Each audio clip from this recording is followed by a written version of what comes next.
सल्लल्लाहु अलैहि वालैहि वसल्लम। अस्सलाम वालेकुम माय यूट्यूब फैमिली, कैसे हैं आप सब। उम्मीद करती हूँ जी अल्लाह के हुक्म से आप सब ठीक ठाक होंगे और अल्हम्दुलिल्लाह जी हम सब भी बिल्कुल ठीक ठाक हैं। और बड़ी ईद आप सबको बहुत बहुत मुबारक हो। और ये 2 दिन का व्लॉग मैं आपके साथ शेयर कर रही हूँ। आई होप आपको आज का व्लॉग भी बहुत अच्छा लगेगा। तो सुबह सुबह जी हमने मंगवा लिया है आज बाज़ार से नाश्ता, और हमने कहा ईद का दिन है जी, आज हमने गर्मी में किचन में नहीं खड़े होना, और आज हमने नान चने खाने हैं और वो भी स्पेशल वाले। तो बस हमने नान चने खाए और चांद रात पे मेरा सूट सिल के आ गया था। मैंने कहा वो मैं अपनी यूट्यूब फैमिली के साथ शेयर करती हूँ। जैसा कि मैंने आपको बताया था कि मैंने सिंपल सा मिरहा और अपना सेम एक जैसा स्टिच करवाया है। तो ये है जी मेरा और मिरहा का सूट, और अभी मैं इसको ओपन करके आपको उसकी डिटेलिंग भी दिखाती हूँ। और साथ ही साथ जी ये मैंने अपनी रिंग बनवाई है सिल्वर में, और क्या ज़बरदस्त मेरी रिंग है, मेरा दिल खुश हो गया। ये मुझे मिली है चांद रात वाले दिन ही, तो मैंने कहा चलें आपके साथ ये भी शेयर करती हूँ। हाथ ना खाली खाली अच्छे नहीं लगते, तो मुझे बड़ा शौक आ रहा था बड़े दिनों से कि मैं ना कोई रिंग बनवाऊँ अपने लिए। और गोल्ड पहनना तो आजकल वैसे ही दिल ही अटका होता है कि बस टेंशन ही टेंशन। इसलिए मैंने कहा गोल्ड को छोड़ें भाई, वो चीज़ें पहनते हैं जो ज़रा दिमाग को सुकून मिले और टेंशन ना हो हमें कि खो जाएगी या ऐसा कुछ, अल्लाह माफ़ करे ऐसा कोई मसला हो जाएगा। तो इसलिए फिर मैंने जी ये चांदी की रिंग जो है अपनी बनवाई है। आप बताइएगा कमेंट में कि आपको कैसी लगी। मुझे तो बहुत अच्छी लगी। मैंने डिज़ाइन थोड़ा सा चेंज बताया था, लेकिन उन्होंने स्टोन ऐड कर दिया। मैंने विदाउट स्टोन बनवानी थी, लेकिन चलें ये भी अच्छी है, प्यारी लगी है मुझे। और अब मैं आपको दिखाती हूँ जी सूट, और सबसे ऊपर मिरहा का सूट है। और मैंने आपको पिछले व्लॉग में बताया था ना कि सेम सेम बनवाए हैं दोनों के एक जैसे, और इसलिए कंफर्टेबल से ड्रेस बनवाए हैं ताकि हम गर्मी में जो है ना ईद पे पहन सकें, अगर कहीं आना जाना हो तो हम पहन सकें ना। तो क्योंकि मैं बहुत ज़्यादा जो है ना कॉटन के या बड़े बड़े दुपट्टों वाले, तो वो बड़ी अनकंफर्टेबल हो जाती हूँ उनमें। तो इस तरह जी मैंने मिरहा का सूट पे इस तरह लेस लगवाई है चौक्स पे और दामन पे, फिर बीच में मैंने इसके सीढ़ी लेस जो है वो अटैच करवाई है। इसको जॉइंट लेस भी बोलते हैं, या अब बड़े बड़े डिज़ाइन में आजकल आ गई है, लेकिन मैंने ये जो आम सिंपल सा डिज़ाइन है ना, यही मैंने इसके बीच में कलियों के टाइप इस तरह कुर्ता टाइप ना मैंने इसका रखवा दिया, ये लगवा दी। ऊपर स्लीवलेस रखवाए, बाजू रखवाने तो मैंने इसके बटरफ्लाई शेप में जो थे ना वो रखवाने थे, लेकिन कपड़ा कम हो गया तो इसलिए इसके स्लीवलेस रखवाने पड़े मिरहा के। लेकिन ऑल ओवर माशाल्लाह सूट बहुत अच्छा लग रहा था सिल के। और इस तरह ट्राउज़र रखवाया, ट्राउज़र के पांचों के ऊपर भी ना लेस लगवाई है। तो ये है जी मिरहा का ऑल ओवर सूट की लुक। और इसका जो नेक लाइन है वो मैंने चौरस रखवाया था, और पीछे बटन टेक, बच्चों को पता है आपको बटन टेक ही रखवाना पड़ता है, तो बस इसलिए मिरहा का इसलिए पीछे बटन टेक है। और आगे इसका इस तरह चौरस गला है, और उसके ऊपर ना शटल लेस जो है बिल्कुल सिंपल सी, तो वो लगवाई है। तो इतनी अच्छी लुक आ गई थी ना सूट की, बहुत ही प्यारा लग रहा था। हालांकि अपनी तरफ से कपड़ा मैं ज़्यादा लेके आई थी कि बीच में से मिरहा का दुपट्टा भी निकला है, लेकिन दुपट्टा नहीं निकला। अल्लाह जाने क्या बना है, इसका बर कम था सूट का या क्या सीन था। तो बस ये है कि दुपट्टा नहीं बीच में से निकला। और अब मैं आपको अपना ड्रेस दिखाती हूँ। ये है जी मेरा सूट, और मैंने जी ट्राउज़र नहीं रखवाया, मैंने शलवार रखवाई है, वो भी बेल्ट वाली शलवार।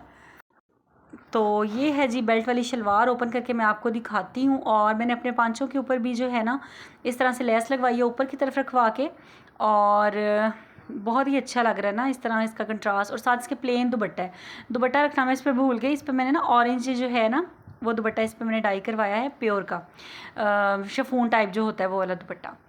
अच्छा जी शलवार जो है वो इस तरह बेल्ट वाली रखवाई है, क्योंकि ये आज बड़े ट्रेंड में है ये शलवार, इस तरह शलवार और इसके साथ ज़रा थोड़ी सी लॉन्ग शर्ट, और इसलिए ना इस तरह सिर्फ आगे की तरफ इस तरह प्लेट्स डाल के।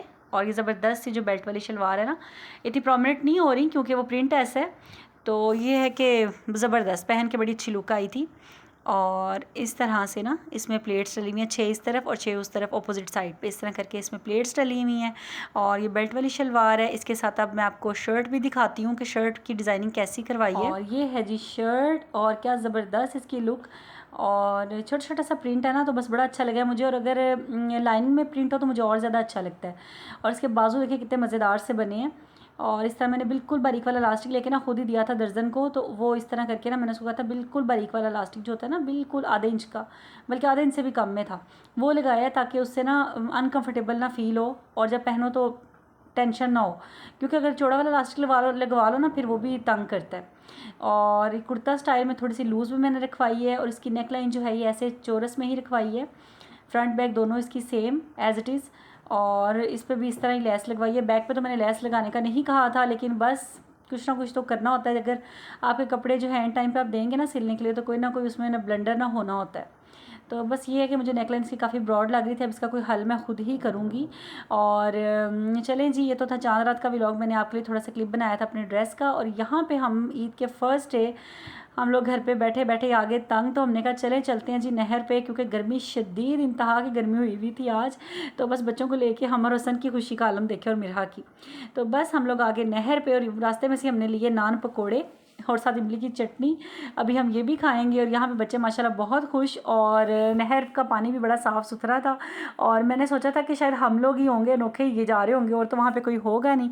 लेकिन जब हम वहाँ पे गए तो माशाल्लाह वहाँ पे तो काफ़ी फैमिलीज़ वगैरह आई हुई थी। और कुछ लोग मैंगो इंजॉय कर रहे थे, कुछ लोग वाटरमेलन इंजॉय कर रहे थे।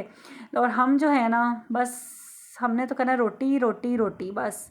तो हमने जी रोटी यानी कि नान पकोड़े हम यहाँ पे खा रहे हैं। और अभी हम करेंगे इंजॉय नहर में।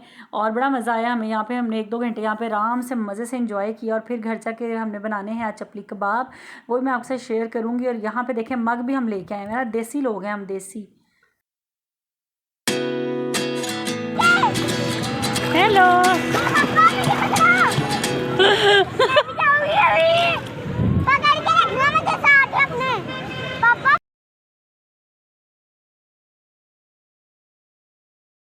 जी। तो यहाँ पे मेरा भी बहुत खुश, और पापा से कह रहे पापा अपने मेरे हाथ नहीं छोड़ने। और यहाँ पे आप देख लें आसपास कितना ज़बरदस्त मौसम हुआ हुआ है। तकरीबन 5 सवा 5 का टाइम था आई थिंक। और सही ठंडी ठंडी हवाएं चल रही थी। यहाँ पर मैं पाँव जो है ना लटका के नहर में बैठ गई, और इतना कोई सुकून आ रहा था। इतना ठंडा यख पानी था ना, जिस तरह बर्फ़ डाली होती है पानी में, इतना मज़े का पानी था यहाँ पर। तो बस इस तरह करके हमने यहाँ पर थोड़ा सा इंजॉय किया। और फिर घर आ गए जी। और घर आके बड़ी ईद और गोश्त ना हो ये तो हो नहीं सकता। तो अल्हम्दुलिल्लाह जी हमें आया हुआ था मोहल्ले में से, सुबह सुबह ही गोश्त आ गया था। उसको मैंने मैरिनेशन करके ना चपली कबाब की वो रख दी थी, और टिक्कों के लिए भी गोश्त बना के मैंने रख दिया था। और फिर हम लोग गए थे नहर पे। तो वापस आके मैंने कहा चले टिक्कों को लगाते हैं जी इसका मसाला। और ईद के सेकेंड डे हम ज़रा बारबेक्यू शारबेक्यू करेंगे। इसमें मैंने डाल दी है पिसी लाल मिर्च 1 टेबल स्पून भर के, 1 टेबल स्पून इसमें मैंने सॉल्ट ऐड किया है। और इसमें मैंने डाली है धड़ा मिर्च यानी कि कुटी लाल मिर्च, और कुछ भी नहीं डाला। कोई चाट मसाला नहीं, कोई हल्दी नहीं, कोई बाहर का मसाला नहीं। नहीं, बाहर का मसाला डालूंगी सच। थोड़ा सा मैंने चिकन टिक्का मसाला पड़ा था ना, वो मैं इसमें ऐड करूँगी। ज़रा उसका फ्लेवर बहुत स्ट्रॉन्ग होता है ना। तो दही पड़ा हुआ था, दही मैंने बस जितना 3-4 चम्मच थे वो डाल दिए इसमें। 2 अदद लीमू भी मैंने इसमें ऐड किए हैं, वो मैंने शॉर्ट नहीं लिया। तो 2 इसमें मैंने लीमू भी डाले हैं। आप चाहें तो सिरका डाल लें, चाहे तो लीमू डाल लें। और यहाँ पे मैंने चिकन टिक्का जो है वो मसाला डाला है। साथ ही मैंने 2 चम्मच, और साथ ही 1 चम्मच भर के जिसमें लहसुन अदरक का पेस्ट डाल दिया है। ज़बरदस्त सा जो है ना मैरिनेशन जो ज़बरदस्त है वो हमारी रेडी हो चुकी है। हाथों की मदद से इसको मैं अच्छे से जो है मिक्स कर लूँगी, क्योंकि चम्मच से तो इतना अच्छा ही होता नहीं है। तो इसलिए हाथों से इसको अच्छे से मिक्स करने के बाद इसको कवर करके, तो इसको सारी रात और सारा दिन कल का भी पड़ा रहेगा। तो अंदर तक मसाला बोटियों के रच बस जाएगा। और फिर टिक्का खाते वक्त हम कहेंगे वाह वाह मज़ा ही आ गया, इस तरह कहेंगे। और माशाल्लाह से हसन को जो है ना टिक्का यानी कि बारबेक्यू करने का बहुत शौक़ है। तो बस इसको देखा देखी ना फिर मुझे भी शौक़ आ जाता है कि जब बच्चों को शौक़ होता है ना तो फिर बड़ा मज़ा आ जाता है। अच्छा जी, ये तो होगी टिक्के शिक्के की बात। अब आ जाते हैं चपली कबाब, देखते हैं हमारे कहाँ तक पहुँचे हैं। और सुबह से मसाला लगा के मैंने रखा हुआ था। मैंने कहा ताकि इसमें भी ज़रा अच्छे से ना टेस्ट आ जाए मसालों का। तो ये देखिए वो जो कीमा पीछे मैंने किया हुआ है ना, ये भी मेरे साथ एक काम हुआ है आज। मैंने ना अंडा नहीं डाला था। मैंने कहा अंडे के बगैर ही बनाती हूँ ना। तो अंडे के बगैर जब मैंने 2 कबाब डाले ना, तो वो कबाब कहते हैं नहीं जी असी तो खिलर जाना है, हमें अंडा देंगे तो हमने जुड़ना है। मैंने कहा चलो जी ठीक है। फिर मैंने इसमें डाला अंडा डाल, तो फिर उन्होंने आपस में जफ्फियाँ डाल कीमे ने। और फिर ज़बरदस्त से हमारे चपली कबाब जो है ना वो बन के रेडी हो गए। और बस जी यही था मेरा आज का व्लॉग, यही रूटीन चल रही है। मैंने कहा चलें आप लोगों के साथ शेयर करती हूँ। और मेरी तरफ से आप सबको बहुत बहुत बहुत ईद मुबारक। और जिन जिन लोगों ने कुर्बानियाँ की, हमने तो कुर्बानी नहीं की, लेकिन अल्लाह पाक जिन जिन ने कुर्बानी की अल्लाह ताला उन सब की कुर्बानी अपनी बारगाह में कबूल मंजूर फरमाए। और जिन लोगों ने नहीं किया अल्लाह ताला उनको भी इस्तात दे, इस काबिल अल्लाह ताला करे कि अगली बार इंशाअल्लाह हम सब भी कुर्बानी करें, और अल्लाह ताला हमारी कुर्बानी को कबूल मंजूर फरमाएँ। आमीन सुम्मा आमीन। तो बस यही ढेरों ढेर दुआएं हैं जी। अपनी दुआओं में मुझे भी ऐसे ही याद रखिएगा, अपना ढेर सारा ख्याल रखिएगा। मिलूंगी इंशाल्लाह मैं आपसे नेक्स्ट व्लॉग में। अल्लाह हाफिज़।